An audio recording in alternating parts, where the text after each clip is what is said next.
आपल्याला किती माहिती आहे किंवा आठवते मला कल्पना नाही, परंतु आरेचा विषय हा जवळपास मी एक 5-6 वर्षापूर्वी मी एकदा या विषयावरती बोललो होतो, आरे या संदर्भामध्ये. आणि त्यावेळेला आरे बंद करणार, म्हणजे आरेच्या जमिनीचा विषय नव्हता, आरे ही कंपनी बंद करणार त्यावेळेचा तो विषय होता. मी तुम्हाला काय चाललंय ते सांगतो, सध्या राज्यामध्ये काय चाललंय ते सांगतो तुम्हाला. सरकारी अशी गोष्टच ठेवायची नाही आणि ज्या लोकांच्या गरजा आहेत त्या आपण व्यवसाय म्हणून करायच्या, असा ह्या सगळ्या राजकारण्यांचा अख्खा डाव आहे. दूध प्यायचं तर मग माझ्या संस्थेचं, आरेचं नाही, ती सरकारची आहे ना, मग ती बंद पाडा. त्याच्या जमिनी आहेत ना, मग त्या विका.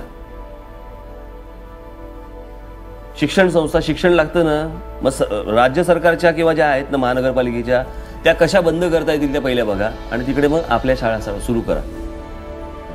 कॉलेजेस आपली, शाळा आपल्या, दूध आमचं, हे सगळं खाजगीकरणाकडे म्हणजे स्वतःकडे सगळ्या अख्ख्या गोष्टी वळवायच्या. राज्याचा आराखडा हे आखणार, बरोबर आहे, प्लॅनिंग यांच्या हातात. ते कुठे काय होणार आहे हे यांना आधी माहिती आहे, त्याप्रमाणे ही जमिनी हे अगोदर विकत घेऊन ठेवणार आणि मग ते इतर कुठच्यातरी कंपन्यांना विकत राहणार, हे सगळे जमिनीचे व्यवहार करत राहणार. असं प्रत्येक गोष्टीमध्ये ह्यांचं आपल्याकडे काय प्रकार आहे. म्हणजे मी जे एक 5-6 वर्षापूर्वी जे बोललो होतो ते आता सत्यात उतरते, की ज्याच्या विरोधात मी जी गोष्ट बोललो होतो की हे सगळं नुसतं विकायला काढताय असा भाग नाहीये. हा नुसता एका आरे कॉलनी पुरता मर्यादित विषय नाहीये. वरळी सिफेसला असलेली आरेची जी जागा आहे त्याच्यावर देखील तितका तसाच डोळा आहे. आणि यातला एक अगदी कळीचा आणि महत्वाचा मुद्दा की या सगळ्या राजकारण्यांच्या दुधाच्या डेऱ्या चालण्यासाठी म्हणून या लोकांनी आरे मारली, आरेमधला सगळा कामगार उद्ध्वस्त केला आणि ह्यांना ह्या जागा हव्या आहेत. त्याच्यामध्ये राजकारणी आले, त्याच्यामध्ये बिल्डर्स आले, हे सगळे उद्योगपती, अनेकांचा डोळा आहे त्याच्यावरती. आणि त्यातनं ही गोष्ट घडतीये. हे मेट्रोचं यार्ड हे फक्त निमित्त आहे, फक्त सुरुवात करायला, तुम्हाला दाखवायला की हे लोकांसाठी आहे. हे नुसतं लोकांसाठी नाहीये. मला मूळ मुद्दा ह्या सगळ्या गोष्टींमधनं हे जर समजा काँग्रेस एनसीपीच्या सरकारच्या काळामध्ये जर समजा ही गोष्ट झालेली आहे आणि तीच गोष्ट जर पुढे आज भारतीय जनता पक्ष जर समजा रेटतंय, तर मग काँग्रेस एनसीपी सरकारने काय चुकीचं केलं होतं. मग कशासाठी सांगितलं की हे सरकार पाडा आणि आम्हाला आमच्या हातामध्ये सत्ता द्या. जर त्यांचीच रीत तुम्हाला जर पुढे ओढायची आहे, त्यांनीच उभे केलेले प्रोजेक्ट जर समजा तुम्हाला पुढे न्यायचे आहेत, मग तुम्ही कशासाठी आला सत्तेवर? त्यांचे प्रोजेक्ट पूर्ण करण्यासाठी. तर त्याच्यामध्ये त्यांचं एक पत्र गेलंय कोणाला, जॅपनीज गव्हर्नमेंटला, आणि त्या जॅपनीज गव्हर्नमेंटला पत्र दिलेलं आहे आणि त्याच्यामध्ये त्यांनी असं म्हटलंय या संपूर्ण भागात कुठेही वन्य प्राणी नाहीत.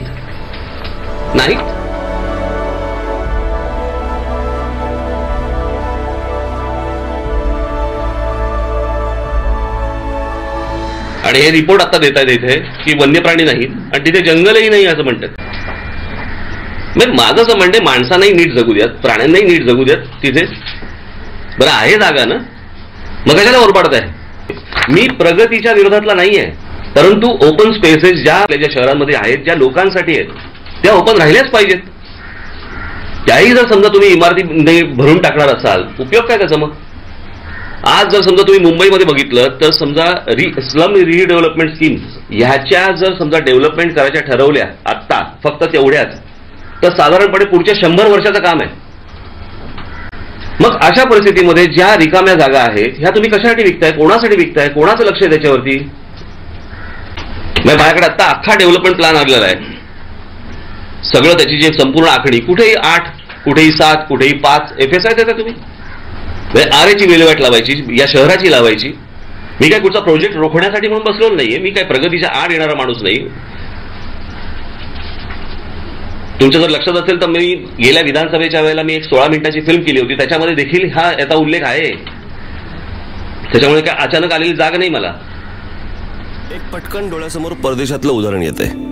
याचा अर्थ असा नाही की परदेशातलंच काय ते चांगलं आणि आपल्याकडचंच काय ते वाईट.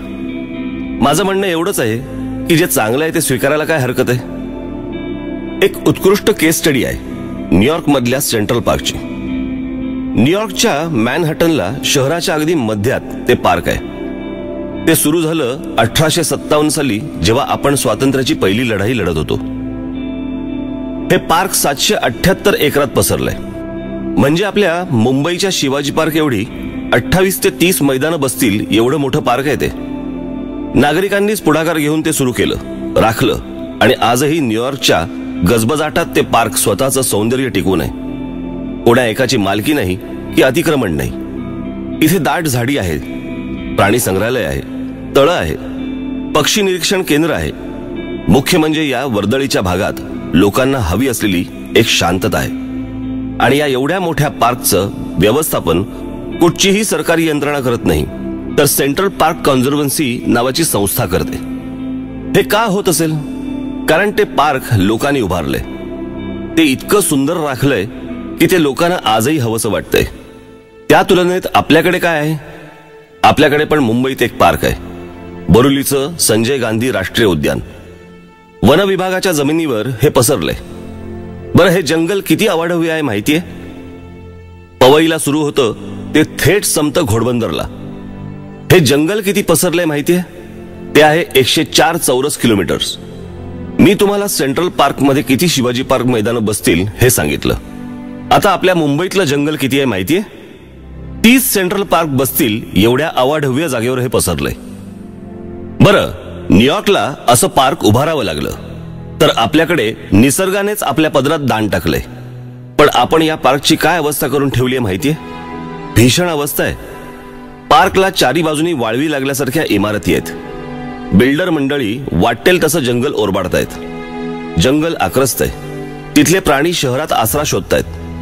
बिबळ्या घरात शिरला असं आपण ओरडत सुटतो, पण अहो, तो आपल्या घरात नाही आलाय, आपण त्याच्या घरात शिरलोय. पर्यावरण रक्षणाच्या नावाखाली कुठच्याही परवानग्या अडवून ठेवणारं वन खातं इथे मात्र डोळे मिटून बसलंय.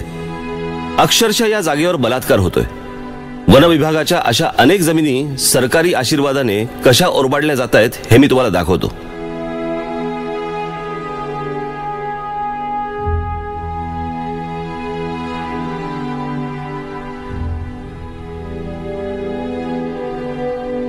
पाहिलं?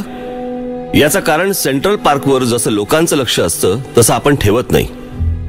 इथे आपलाच रेटा कायम ठेवला पाहिजे, कारण सरकारने तर बिल्डरांना आणि खाण माफियांना ही जंगलं आंदणच देऊन टाकली आहेत. अशी जंगलं सुंदर ठेवणं शक्य नाहीये का? शक्य आहे, पण आपल्याला दृष्टिकोनात बदल आणावा लागेल. या जंगलांना, या नॅशनल पार्क्सना आपलं मानावं लागेल. एकदा हे झालं की ही जंगलं आणि ही पार्क्स जगातली सुंदर पर्यटन स्थळं होतील.